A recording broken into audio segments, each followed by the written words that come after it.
Well, we're back to where we've been for the past 5 years, status quo. There had been questions, actually, even if he had won. There were questions about would we see him, and if so, how soon, actually walk outside that Ecuadorian embassy. It was far from a foregone conclusion that a successful verdict today would have resulted in him stepping outside that embassy into freedom, so to speak. Why? Let's remember, one of the original motivators, obviously, he was facing 2 allegations in Sweden, and as we just heard from Benedict, though that investigation has been dropped. One was for a rape charge, one was for a molestation charge. But even regardless of that, even though Sweden had dropped that, there's still a lot of speculation because we don't really know, because it's the subject of a potential grand jury investigation in the United States, which is very secretive by nature.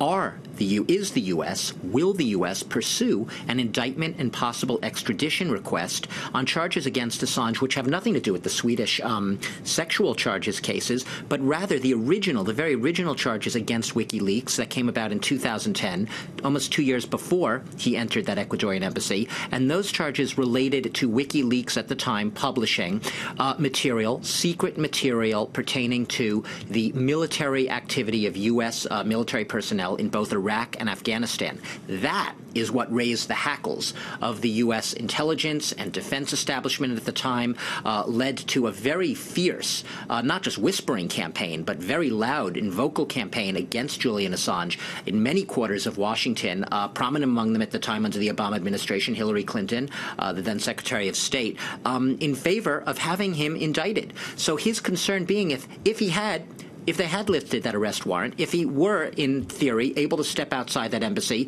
could he still not somehow still be captured and extradited to the United States and still have to somehow — that has been his real concern all along. Not so much the Swedish investigation and the prosecutors there, but that once he was in Sweden, potentially, the Swedes would then extradite him to the U.S., where he really could face potentially, and this is obviously potentially, a life in prison if he were to go through a trial for things espionage, conspiracy, and theft, very high treasonous charges from a U.S. standpoint. So that was his biggest concern. So nothing was actually it's not as if he had won today, we would have seen him jumping out, skipping off the steps of the Ecuadorian embassy and whistling freedom. We don't know that. We'll have to see what he says if he makes a statement then from the balcony there. Tell us what he's been up to over the last 5 years at Ecuador's embassy. We've been saying this. He's hardly been invisible. It's been a long-running reality show with Julian Assange. He's first of all been very prominent, in the media circles, especially Russian media. He had a show with the Russia Today, RT, state-run network. He's been very prominent across the Sputnik online Russian news agency. He played WikiLeaks played quite a prominent role in the U.S. election campaign, and a lot of his critics would say a prominent role in perhaps helping Donald Trump get elected, in the sense that it was very much behind that now notorious, well, depending on where you stand, or not notorious, email dump, the dump of emails, thousands of emails from the Democratic National Committee email private server, just on the eve, just as the Democratic National Convention was starting. A lot of people feel that those emails could have swayed the campaign. A lot of people feel that Assange was at least implicitly, if not openly, colluding with the Trump campaign. Donald Trump Jr. reaching out, suggesting collaboration with him as well. He's also been other causes, very prominent causes since then. He's been very much on the side of the Brexiteers, prominent pro-Brexiter, received Nigel Farage, the former Brexit leader, a prominent Donald Trump ally at the time, received him at the Ecuadorian embassy last year.